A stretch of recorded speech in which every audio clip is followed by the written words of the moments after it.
সংসদের প্রথম অধিবেশনে মহামান্য রাষ্ট্রপতিও তিস্তা মহাপরিকল্পনার কথা বলেছেন। আমি আমার জায়গা থেকে চেষ্টা চালিয়ে যাব যত অল্প সময়ের ভিতরে তিস্তা মহাপরিকল্পনার কাজ যাতে শুরু করা যায়। যে আমাদের এই অঞ্চলটা সবসময় নানান দুর্যোগে আক্রান্ত হয়। ওনারা যে মহৎ একটা প্রচেষ্টা গ্রহণ করেছেন সেটি আমরা সচক্ষে দেখতে এসেছি এবং আমার জানা মতে যতটুকু তথ্য জানি পৃথিবীর মধ্যে এটি সর্ববৃহৎ করাই। তো আমি আজকে আনুষ্ঠানিকভাবে উদ্বোধন করে গেলাম। এই স্বেচ্ছাসেবী সংগঠনটি মানুষের দুর্যোগের সময়, মানুষের কষ্টের সময় তাদের পাশে দাঁড়ায় সব সময়। আমি আশা করি ভবিষ্যতে তারা মানুষের দুর্যোগের পাশে থাকবে। আর তিস্তা মহাপরিকল্পনার ব্যাপারে আপনারা সবাই জানেন, আমরা আন্দোলন করেছি, সবেমাত্র সরকার গঠন হয়েছে, এখনও আমাদের মনে আঙ্গুলের কালির দাগ মুছেনি। এটা নিয়ে কাজ হচ্ছে। সংসদের প্রথম অধিবেশনে মহামান্য রাষ্ট্রপতিও তিস্তা মহাপরিকল্পনার কথা বলেছেন। আমিও মাননীয় প্রধানমন্ত্রীর সঙ্গে যতটা সুযোগ হয়েছে এর মধ্যে আমি কথা বলেছি। এটা পরীক্ষা নিরীক্ষা করা হচ্ছে।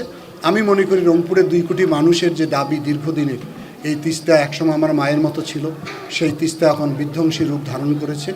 সেই তিস্তাকে একটি নদী শাসনের মাধ্যমে, একটা মহাপরিকল্পনার মাধ্যমে এই 2 কোটি মানুষের জীবনযাত্রার মান যাতে পরিবর্তন হয়।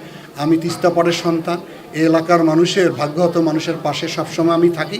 আমি আমার জায়গা থেকে চেষ্টা চালিয়ে যাব যত অল্প সময়ের ভিতরে তিস্তা মহাপরিকল্পনার কাজ যাতে শুরু করা যায়। না, আমরা নতুন করে যে খাল খনন করতে যাচ্ছি, আমাদের মন্ত্রণালয় থেকে এই বছরে আমরা 1500 কিলোমিটার খাল খনন করব। সেখানে কুড়িগ্রামকে আমি অন্তর্ভুক্ত করে দিয়েছি এবং আমাদের টিআর কাবিখা চলমান রয়েছে। এবং যখন বেশি মানুষ বিপদগ্রস্ত থাকে তখন আমরা বিশেষ রিলিফ অর্থাৎ জিআর যেটা বলা হয় সেটা আমরা দিব, যাতে মানুষের কষ্ট লাঘব হয় এবং এই খাল কাটার মধ্যে মানুষের কর্মসংস্থান তৈরি হয়। সুতরাং এটা অব্যাহত থাকবে, এটা দুশ্চিন্তার কোনো কারণ নেই। না, এটা তো একটু আগেই আমি বললাম যে প্রাকৃতিক, জলবায়ু এবং মানব সৃষ্ট দুর্যোগ, ওটাকে আমরা এখন জলবায়ু দুর্যোগ বলতেছি। যে সময় অসময় বিভিন্ন ধরনের দুর্যোগে আক্রান্ত হচ্ছে, সেটা নিয়েও আমরা কাজ করতেছি এবং আমার মনে হয় যে আমাদের বিশেষ করে এই অঞ্চলটা শীতকালে ব্যাপক শীত প্রবাহে মানুষ কষ্ট পায়, সে নিয়েও আমরা কাজ করতেছি। 3 ধরনের দুর্যোগ নিয়ে আমরা আমাদের মন্ত্রণালয় থেকে কাজ অব্যাহত রেখেছি। এ নিয়ে অনেক গবেষণা হচ্ছে। আমরা একটা গবেষণা সেন্টার গাজীপুরে করার জন্য ইতিমধ্যে আপনারা দেখেছেন আমরা টেন্ডার করে দিয়েছি প্রায় 50 কোটি টাকা দিয়ে।